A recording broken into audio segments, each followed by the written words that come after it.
Samedi 24 septembre sur le plateau de Télématin, Michel Bernier, qui est à retrouver ce soir dans la série La Stagiaire sur France 3 dans la peau de Constance Meyer, s'est confié sur sa vie sentimentale.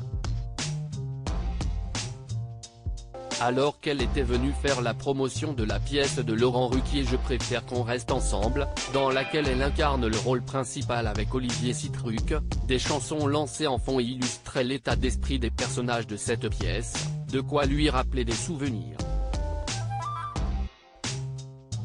Elle s'est notamment souvenue de l'un de ses ex qui avait transformé le Lily de la chanson Je t'aime bien Lily de Philippe Châtel, en Mimi, en référence à son prénom.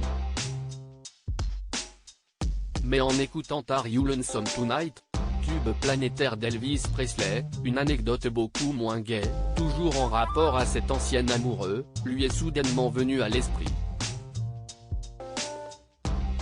Celui-ci l'avait quitté sur un quai de gare. Une façon peu galante certes, de mettre un terme à une relation. Sans compagnon depuis longtemps ?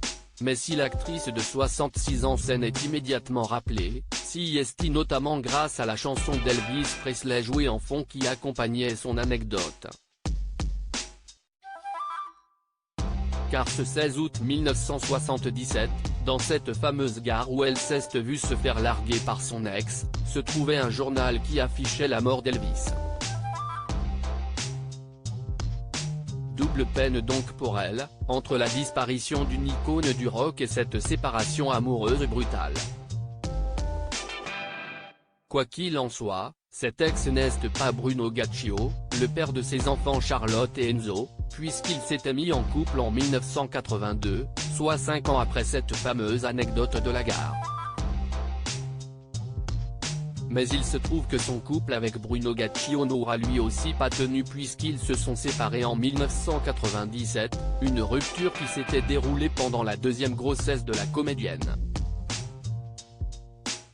En septembre dernier dans S, le magazine de Sophie Davant, elle confiait être célibataire depuis longtemps, alors qu'elle a déjà rêvé d'avoir un couple éternel. Mais cette position est avant tout un choix de la part de l'actrice.